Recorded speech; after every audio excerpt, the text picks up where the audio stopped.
morning, everyone. Thanks for joining me.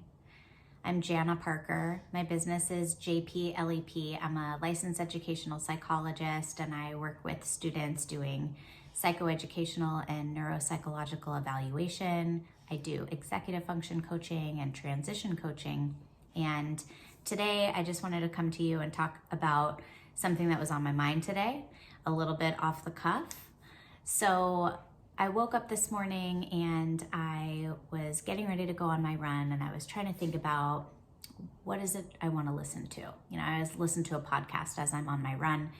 It gives me something to think about, and is sometimes informative and sometimes inspirational. So this morning I thought, do I want to listen to the daily? I often listen to the daily because I feel like it gives me some kind of balance with the news. I think it is kind of left-leaning, but pretty factual. But it's October 20th, 2020, and I have no more interest in listening to politics. I've already voted, and I'm ready. I'm all set with that. So no more the daily right now, as they're just talking about politics all the time. All done. So then I thought, okay, well, I can listen to something related to building my business, because that is something that I'm very interested in doing and something that's constantly on my mind. And so I thought, okay, I'm going to listen to a podcast about social media.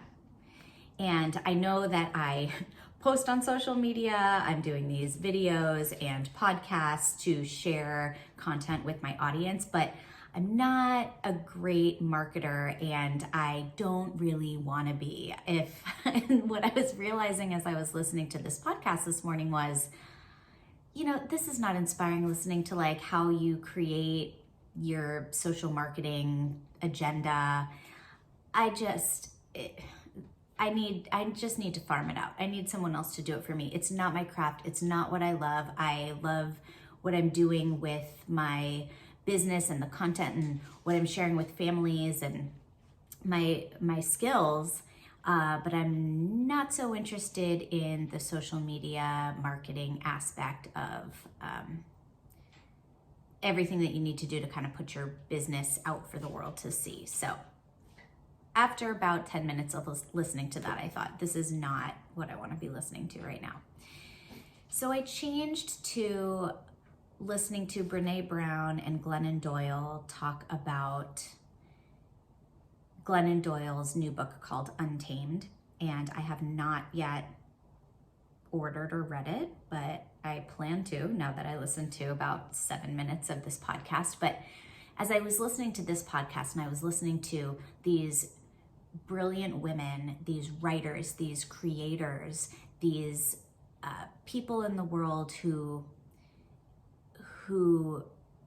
have this kindness, but this boldness and this courage and this authenticness, that was really what I needed this morning. I needed to listen to emotion and love and grace, and I realized that in that moment.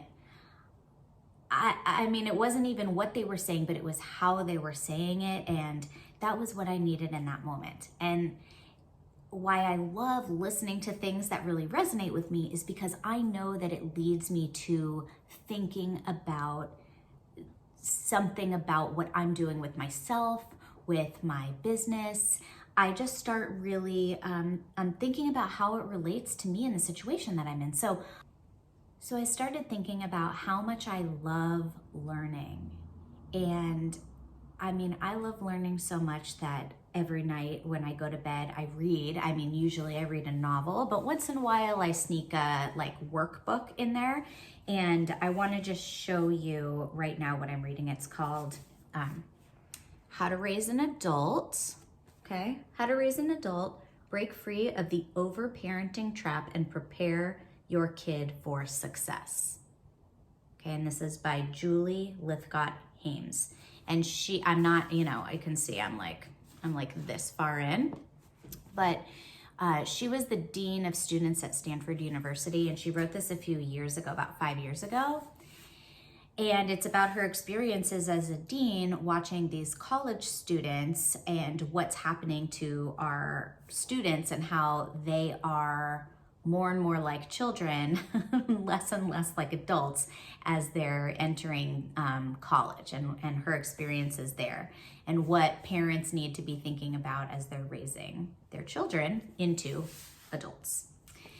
So I've been reading this book. This is what I go to sleep to last night, and I wake up and I'm listening to these podcasts, and then I start thinking about how much I love learning, but how I also know that. And I switched what I was doing this morning because it wasn't resonating with me. I needed something different. So I had this awareness around what I needed in that moment. That's thinking about thinking. And what that's called is metacognition.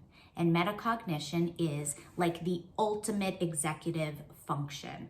Okay, so executive functions happen in the frontal lobes of our brain. They are the last part of our brain to develop.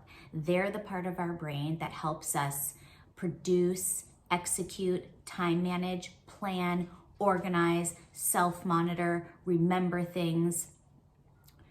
And ultimately, this metacognition, or this thinking about thinking, is what helps us understand, like in a moment, what we might need to do to get to where we want to go.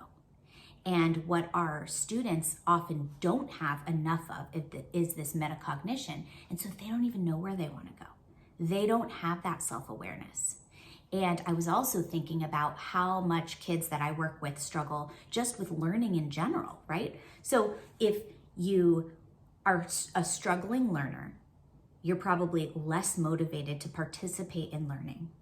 If you don't have an awareness around that and what you need, then you're just kind of like floundering in this world where adults are trying to tell you what you need to do, what you need to learn, why you need to learn it, but it may not be resonating with them. And then I'm also thinking about not just kids who have learning disabilities or ADHD, but kids who are just in front of their technology all the time, just scrolling through social media mindlessly, getting sucked into YouTube video after YouTube video, or Netflix video after Netflix binge watching. And they're just sucked into this cycle of mindlessness. It takes them away from thinking about thinking. It takes them away from thinking about their lives, what they love, what they enjoy, what they're interested in, and growing and problem solving. So a lot of the problem that our kids are having these days is they're not doing a lot of things for themselves. And this is what this book is all about. So if our kids are sitting in front of a screen watching all of this, with mindlessness, where they're not interacting with that content, they're just kind of letting it go by. They're letting their lives go by and they're not engaged, right? And then to pull them away from that and have them try to be engaged in some kind of learning activity, especially if they struggle, they're far less likely to want to do that. So I'm talking about this because as adults, we often have a better developed sense of awareness, sense of metacognition, but we are expecting that our kids have that too, but they don't have that yet. And one of the things that we can really do to support them is not like force feed content or micromanage their lives into them. What we need to start doing, or continuing to do, is pull out of them what they love, what they're interested in, how things work for them, what kind of learner are they, how can we make this content work for them? Like if it's something that they have to learn, how can we make it relevant to them so that they want to engage with it? Because we can't force kids to learn something or force feed, resources into them. I mean, we can, but unless they're an active participant in that process, it's not going to go real far. So we need to think about inspiring, engaging, helping them learn to problem solve, to do things on their own, and helping them recognize when they have used a skill or used a strategy or an accommodation that has helped them learn something better, so that they go, oh, so you can go, oh, you know what you did right there? You did such and such. And they would go, oh, okay. Oh, maybe that's how you need this information to process it better. Or maybe that's how you need to understand this content. What do you need? What are the strategies you need? What are the interests you have? What is going to engage you? What is going to entice you to learning and working with this material, so that you can start to explore? The only way that we're going to get kids more engaged in their learning is by connecting it to things that they already enjoy, or exposing them to things that they haven't even thought about yet. Okay, so I guess that's kind of a long-winded way of saying,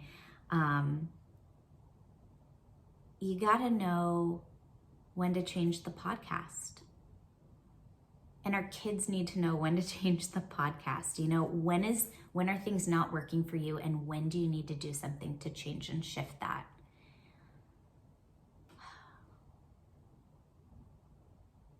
That's a really good lesson for our students, for us as parents. How do we bring that out of our kids and start building in them how they can start to figure out when it's time for them to change the channel, when it's time for them to listen to a different podcast. Thanks a lot for listening this morning.